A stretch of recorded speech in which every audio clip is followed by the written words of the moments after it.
দেবদাকে এমনি এমনি বলি পশ্চিমবাংলার বক্স অফিস কিং। ভাই রাজা তো তার রাজত্ব দেখিয়ে যাচ্ছে। আজকে রঘু ডাকাত রিলিজ হয়েছে অলমোস্ট 17-18 দিন হয়ে গেছে।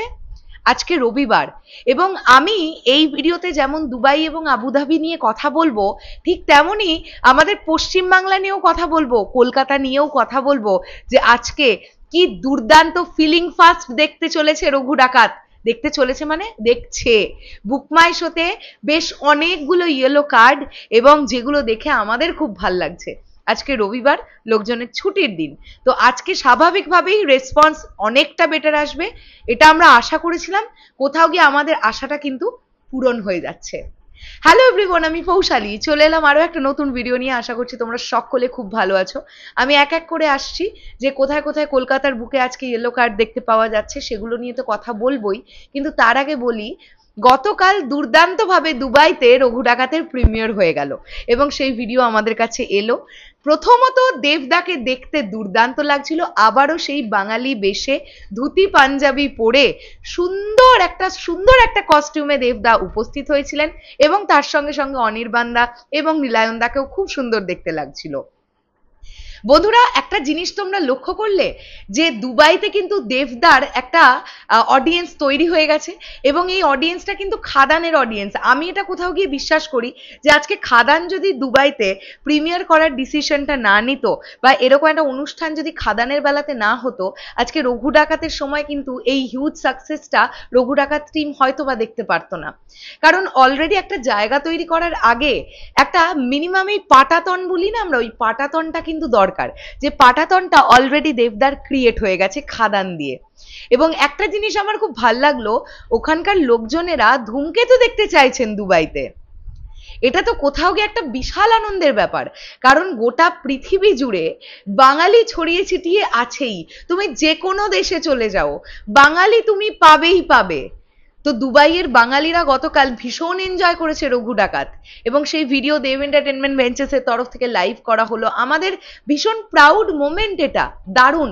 দেবদা যে কথাগুলো বলেছেন সেটাও দারুণ লেগেছে, সেগুলো সব দারুণ লেগেছে, এবং দেবদা এটা বলেছেন যে আবার নেক্সট ছবিতে দেখা হচ্ছে। তার মানে কি প্রজাপতি 2 ও দুবাইতে প্রিমিয়ার করার প্ল্যান নিশ্চয়ই থাকবে।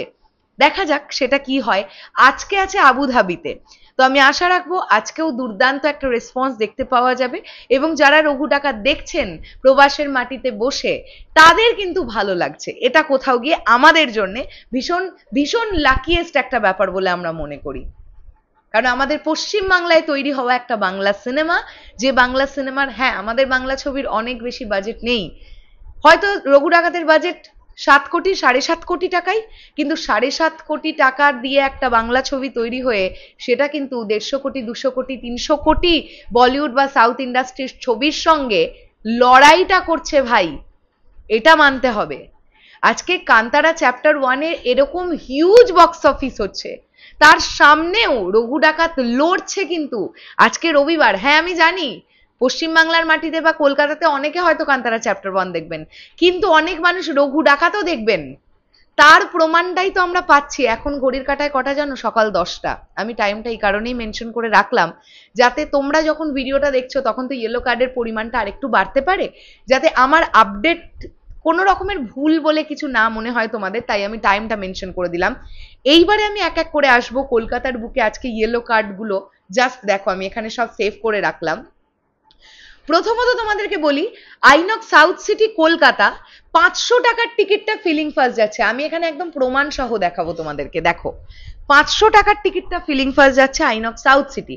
এরপরে আমরা চলে আসছি রঘু ডাকাত সিনেপলিস লেক মল, 290 টাকার টিকিটটা যাচ্ছে ফিলিং ফার্স্ট, এই যে আই থিঙ্ক তোমরা দেখতে পাচ্ছ। এরপরে আমরা আসছি রঘু ডাকাত এসবিএস সিনেমাস উড স্কোয়ার মল নরেন্দ্রপুর, 300 টাকার টিকিটটা আজকে যাচ্ছে ফিলিং ফার্স্ট। 300 টাকার টিকিট, দেখো তারও কম অ্যামাউন্টে কিন্তু টিকিট আছে, 150 টাকা 180 টাকারও টিকিট আছে, কিন্তু 300 টাকার টিকিটটা ফিলিং ফার্স্ট যাচ্ছে। এখানে আমরা দেখছি উড স্কোয়ার মল নরেন্দ্রপুরের আরো একটা শো এর 150 টাকার টিকিটটা ফিলিং ফার্স্ট যাচ্ছে। এছাড়া বিনোদিনী থিয়েটার, সেটা দুপুর 3:30-এর শোটাই ফিলিং ফার্স্ট যাচ্ছে, গোটা শোটা ফিলিং ফার্স্ট যাচ্ছে। এছাড়া আমরা দেখতে পাচ্ছি এসএসআর অজন্তা সিনেমা বেহালা সন্ধ্যে 6টার শোটা যাচ্ছে ফিলিং ফার্স্ট রঘু ডাকাতের, এটা আজকের রেসপন্স। তো কলকাতার বুকে দাঁড়িয়ে, শুধু কলকাতার নিরিখে আমি বললাম, আমি তো তাও বাকি জায়গাগুলো নিয়ে কথাই বললাম না। বাকি বেসিক্যালি কোনো জায়গা নিয়ে আমি কথাই বললাম না, শুধু কলকাতা নিয়ে কথা বললাম। কলকাতার বুকেই কিন্তু আজকে মোটামুটি এখনই 8 থেকে 10টা ফিলিং ফার্স্ট দেখছে রঘু ডাকাত। আজকে কতদিন হয়ে গেল ছবি রিলিজ করেছে? 17-18 দিন ক্রস হয়ে গেছে অলমোস্ট। তো তার মানে এটাই প্রমাণিত রঘু ডাকাত কিন্তু বাঙালি দর্শক ভালোবাসলেন। এখানেই কোথাও গিয়ে রঘু ডাকাত টিম জিতে গেছে। আরে ভাই, লাগে না কোনো কন্ট্রোভার্সি, লাগে না কোনো নেগেটিভ পাবলিসিটি। লোকজন পছন্দ করলে এমনিই লোকজন সিনেমা হলে সিনেমা দেখতে যাবে।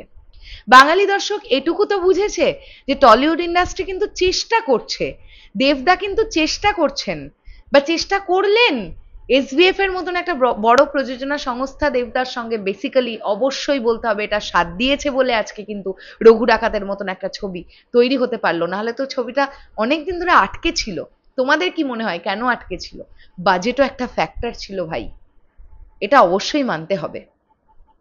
তো আমার কোথাও গিয়ে মনে হয় আজকে খাদানের এই হিউজ সাকসেস, খাদানের পরবর্তীতে রঘু ডাকাতের এই হিউজ সাকসেস, আবার আমি ধূমকেতুর সাকসেসের কথা নিয়েই বলতে চাই।